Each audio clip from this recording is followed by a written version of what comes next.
Hello বন্ধুরা, কেমন আছেন সবাই?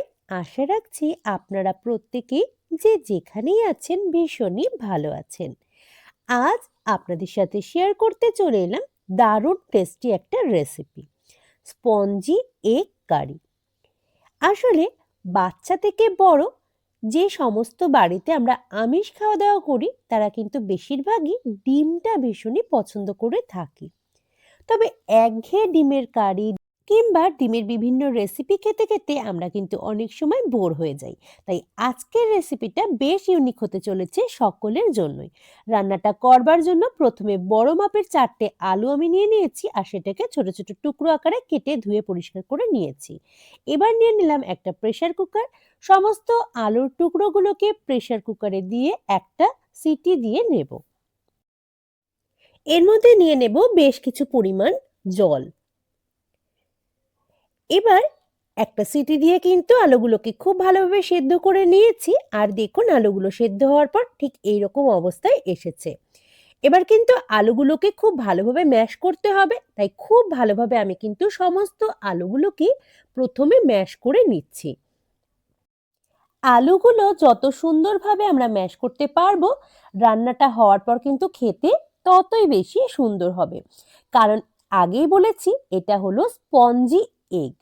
স্পঞ্জি এগ কথাটার মধ্যেই কিন্তু রয়েছে নরম তুলতুলে একটা ভাব। তাই আমরা যতটা সুন্দরভাবে পারবো তত সুন্দরভাবে কিন্তু আলুটাকে ম্যাশ করে নেব। দেখুন আলুটা সুন্দরভাবে ম্যাশ করা হয়ে গেছে।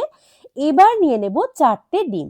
আর ডিমের প্রত্যেকটাই কিন্তু সম্পূর্ণটাই আমি নেব, অর্থাৎ কুসুম এবং যে সাদা অংশ, সম্পূর্ণ ডিমের অংশটাই আমি ব্যবহার করব। প্রত্যেকটা ডিম প্রথমে ফাটিয়ে একেবারে আলুর পাত্রে নিয়ে নিচ্ছি। এক্ষেত্রে আরো একটা কথা জানিয়ে রাখি আপনাদের, আমি কিন্তু 4টে আলু ব্যবহার করেছি রান্নার জন্য আর 4টে ডিমও ব্যবহার করছি। আলুর পরিমাণটা যদি কমিয়ে বাড়িয়ে নিতে হয় তাহলে কিন্তু ডিমের পরিমাণটাও কমিয়ে বাড়িয়ে নিতে হবে। কারণ খুব বেশি ডিম ব্যবহার করে ফেললে বা খুব বেশি আলু ব্যবহার করে ফেললে রান্নাটা হয়ে যাওয়ার পর কিন্তু খুব একটা ভালো লাগবে না খেতে। এই পাত্রে আমি কিন্তু ব্যাটারটা তৈরি করব, তাই নিয়ে নিলাম এর মধ্যেই স্বাদ অনুসারে লবণ। এবার নিয়ে নেব 1.5 চামচ পরিমাণ সুজি। বাইন্ডিংটা কিন্তু সুজিটা দিলে খুব ভালো আসে, তাই 1.5 চামচ পরিমাণ সুজিও আমি নিয়ে নিচ্ছি এর মধ্যে। এর মধ্যে নিয়ে নেব কিছু পরিমাণ হলুদ। হলুদের পরিমাণটা কিন্তু আমি খুব সামান্যই রাখার চেষ্টা করেছি, যেহেতু রান্নাতেও আবারও আমি হলুদ ব্যবহার করব। কয়েক দানা চিনিও আমি কিন্তু এর মধ্যে অ্যাড করে দেব। দেখুন চিনির পরিমাণটাও আমি কিন্তু খুব কাছ থেকেই দেখিয়ে দিলাম।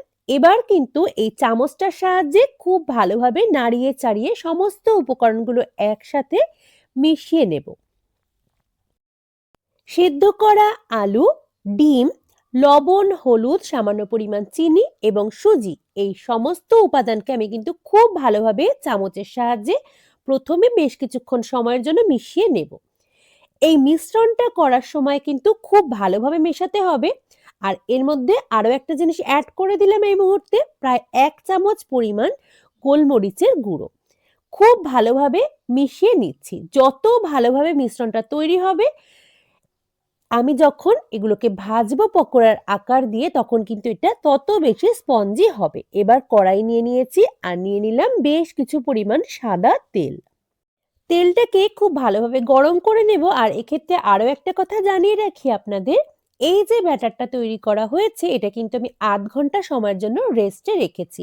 আর দেখুন কত স্মুথ হয়ে গেছে, যেহেতু সুজি ছিল বেশ ফুলে উঠেছে এই ব্যাটারটা। এবার কিন্তু আমি একে একে পকোড়ার আকার দিয়ে ভেজে নেব। আর তার আগে বেশ কয়েক টুকরো আলু আমি ব্যবহার করব, সেই আলুগুলোকেও ভেজে তুলে নেব। আলুটা কিন্তু অবশ্যই অপশনাল, আপনারা যারা আলু পছন্দ করেন তারাই আলুটা ব্যবহার করবেন, না পছন্দ হলে কিন্তু আলুটা অবশ্যই স্কিপ করে যাবেন। আমরা যেহেতু পছন্দ করি আমি কিন্তু সেই কারণে ছোট ছোট টুকরো করা কয়েক টুকরো আলু ব্যবহার করছি।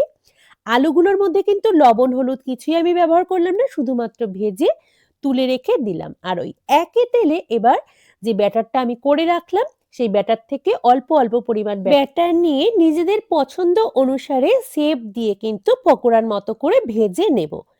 এই সময় গ্যাসের ফ্লেমটাকে কিন্তু একেবারে মিডিয়াম টু লোতে রেখে ভাজতে হবে।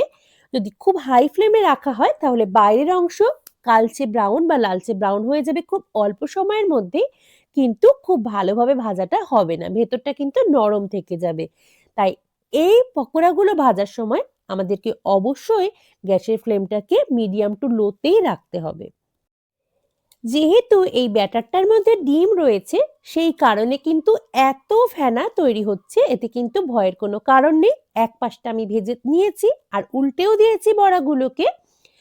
আর একইভাবে দুপাশটাই কিন্তু ভালোভাবে ভেজে নিচ্ছি। দেখুন বেশ অনেকগুলো পকোড়াই কিন্তু আমার ভাজা হয়ে গেছে, বাকিগুলোকেও ঠিক একইভাবে ভেজে নিতে হবে। একে একে সমস্ত পকোড়াগুলোই কিন্তু ছোট ছোট আকারে ভেজে নিয়েছি। যেহেতু হাতে শেপ বিভিন্নটা বিভিন্ন আকারের হয়েছে, এটাই স্বাভাবিক।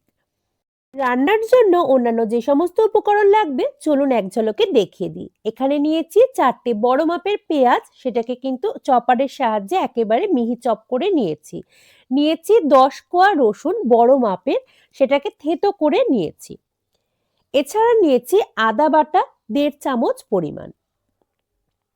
টমেটো কুচিয়ে নিয়েছি ছোট মাপের 2টো। টমেটোটা পেস্ট করেও ব্যবহার করা যায়, আমি কিন্তু সেটা করিনি। এখানে নিয়ে নিয়েছি বেশ কিছু পরিমাণ জিরে গুঁড়ো এবং ধনে গুঁড়ো। জিরে গুঁড়োর পরিমাণ রেখেছি 3 চামচ এবং ধনে গুঁড়ো 2 চামচ। এছাড়া রয়েছে কাশ্মীরি লাল লঙ্কার গুঁড়ো এবং লাল লঙ্কার গুঁড়ো। এবার চলুন রান্নাটা শুরু করে দেওয়া যাক। প্রথমে আমি যখন পকোড়াগুলো ভেজেছিলাম তখন কিন্তু আমি সাদা তেল ব্যবহার করেছিলাম। আপনারা চাইলে সর্ষের তেলও ব্যবহার করতে পারেন। তবে রান্নাটা সর্ষের তেলে কিন্তু বেশ ভালো লাগে। আমি কড়াই নিয়ে নিয়েছি আর নিয়ে নিয়েছি বেশ কিছু পরিমাণ সর্ষের তেল। তেল গরম হয়ে যাওয়ার পর ফোড়ন নিয়ে নিচ্ছি গোটা জিরে, একটা গোটা শুকনো লঙ্কা, একটা চিড়ে নেওয়া তেজপাতা এবং গোটা গরম মসলা। প্রথমে কিন্তু এই ফোড়নটাকে বেশ কিছু সময়ের জন্য ভালোভাবে নাড়িয়ে একটা লালচে ব্রাউন রং হওয়া অব্দি অপেক্ষা করব, যতক্ষণ না ফোড়ন থেকে একটা মিষ্টি সুগন্ধ ছাড়ছে। এবার ফোড়নটা দেখুন সুন্দরভাবে ভাজা ভাজা হয়ে যাওয়ার পর আমি দিয়ে দিলাম থেতো করে রাখা রসুন কুচিগুলো। এটাকে কিন্তু খুব ভালোভাবে বেশ কিছু সময়ের জন্য নাড়িয়ে চাড়িয়ে ভেজে নেব, যতক্ষণ না অবধি রসুনের কাঁচা গন্ধটা একেবারে চলে যাচ্ছে। রসুনটা বেশ কিছু সময়ের জন্য খুব ভালোভাবে নেড়েচেড়ে ভেজে নিয়েছি। আর এবার এর মধ্যে কিন্তু আরো একটা উপাদান আমি যুক্ত করে দেব, আদা বাটা। রসুনটা খুব সুন্দর রং ধরে যাওয়ার পর আমি কিন্তু এর মধ্যে আদা বাটাটুকু সম্পূর্ণটাই দিয়ে দিলাম আর এটাকেও একসাথে মিশিয়ে বেশ কিছু সময়ের জন্য নাড়িয়ে চাড়িয়ে ভেজে নেব। ডিমের যে পকোড়াগুলো আমি বানিয়ে রেখেছিলাম সেগুলো কিন্তু খুব সুন্দরভাবে ভাজা রয়েছে। আর এই রান্নাটার ক্ষেত্রে ডিমের পকোড়াগুলো দিয়ে খুব বেশি রান্নার প্রয়োজন হয় না, তাই সমস্ত মশলাগুলো কিন্তু আগে থেকেই খুব ভালোভাবে কষিয়ে নিতে হবে। এবার আমি আগে থেকে চপ করে রাখা সমস্ত পেঁয়াজ কুচিগুলোই কিন্তু এর মধ্যে দিয়ে দিলাম আর বেশ কিছু সময়ের জন্য খুব ভালোভাবে ভেজে নেব। এবার অ্যাড করছি পরিমাণ মতো লবণ। লবণ দিয়ে দেওয়ার ফলে কিন্তু পেঁয়াজগুলো খুব অল্প সময়ের মধ্যেই নরম হয়ে এসেছে। আর এবার অ্যাড করে দিলাম হলুদ। হলুদ দেওয়ার পরেও কিন্তু খুন্তির সাহায্যে আরো একবার খুব ভালোভাবে মিশিয়ে নিচ্ছি। রসুন, আদা, পেঁয়াজ এই সমস্ত উপকরণগুলোই কিন্তু বেশ সুন্দরভাবে কষানো হয়ে গেছে। সমস্ত উপকরণগুলোর থেকে তেল ছাড়তে শুরু করে দিয়েছে। খুব সুন্দর কালার আসতে শুরু করেছে। এবার আমি এর মধ্যে দিয়ে দিলাম আগে থেকে টুকরো করে রাখা টমেটো কুচিগুলো। টমেটো কুচি ব্যবহারের পরিবর্তে কিন্তু পেস্ট করেও টমেটো ব্যবহার করা যায়, তবে আজ আমি টমেটো পেস্টের পরিবর্তে টমেটো কুচি ব্যবহার করছি। টমেটোগুলো কিন্তু খুব ভালোভাবে সেদ্ধ হওয়া অবধি আমাকে কষিয়ে যেতে হবে। বেশ কিছু সময় ধরে কষিয়ে নেওয়ার ফলে টমেটো কিন্তু নরম হয়ে গেছে। এবার আগে থেকেই দেখিয়ে দিয়েছিলাম মশলাগুলো, এখানে রয়েছে কাশ্মীরি লঙ্কার গুঁড়ো, লাল লঙ্কার গুঁড়ো, জিরে গুঁড়ো এবং ধনে গুঁড়ো। পরিমাণটা তো আমি আগেই জানিয়ে দিয়েছি। এবার এই সমস্ত উপকরণ কিন্তু এর মধ্যে নিয়ে নিলাম আর এগুলোকে নেওয়ার পরও খুব ভালোভাবে বেশ কিছু সময়ের জন্য কষিয়ে নেব, যাতে ধনে জিরে এগুলোর কাঁচা গন্ধটা একেবারে চলে যায়। সমস্ত মশলাগুলোই কিন্তু খুব ভালোভাবে কষানো হয়ে গেছে আর টমেটোগুলোও দেখুন কত সুন্দর সেদ্ধ হয়ে গেছে। মশলা থেকে আবারও তেল ছাড়তে শুরু করেছে। এই পর্যায়ে আমি আগে থেকে টুকরো করে ভেজে রাখা যে আলুগুলো তুলে রেখেছিলাম, সেই সমস্ত আলুর টুকরোগুলো যুক্ত করে দেব। যারা আলু ব্যবহার করবেন না তারা কিন্তু এই পর্যায়টা স্কিপ করে যাবেন। বেশ অনেকক্ষণ সময় ধরে কষানোর ফলে সমস্ত মশলাগুলোই কিন্তু খুব ভালোভাবেই কষানো হয়ে গেছে। আর আলুগুলোর মধ্যেও যাতে মশলার সমস্ত ফ্লেভার ঢুকে যায়, সেই কারণে আলুগুলোকেও আরো কিছু সময়ের জন্য কষিয়ে নিচ্ছি একসাথে। এবার দিয়ে দিলাম সামান্য পরিমাণ শাহি গরম মসলার গুঁড়ো। খুব ভালোভাবে নাড়িয়ে চাড়িয়ে মিশিয়ে নিচ্ছি আর আলুগুলো বেশ নরম হয়ে এসেছে। রান্নায় ব্যবহার করার জন্য একটা বড় পাত্রে বেশ কিছু পরিমাণ জল আমি কিন্তু বসিয়ে দিয়েছি গরম হতে। আর জল দেখুন খুব সুন্দরভাবে গরম হয়েও গেছে। এই জলটাই আমি এবার ব্যবহার করব রান্নার জন্য। অল্প কয়েক দানা ২-৪ দানা চিনি আমি কিন্তু এর মধ্যে অ্যাড করে দিলাম আর আরো একবার ভালোভাবে মিশিয়ে নিচ্ছি। আমার কিন্তু সমস্ত মসলাগুলো সহ আলুটাও খুব ভালোভাবে কষানো হয়ে গেছে। আর আগেই জানিয়েছিলাম যে পকোড়াগুলো আমি তৈরি করে রেখেছি, সেই পকোড়া কিন্তু খুব আগে এর মধ্যে দেওয়া যাবে না।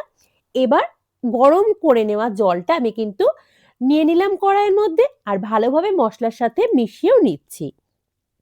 যে যেমন পরিমাণ গ্রেভি রাখতে চান সেই অনুপাতে কিন্তু অবশ্যই জলের পরিমাণটা নির্দিষ্ট করে নিতে হবে।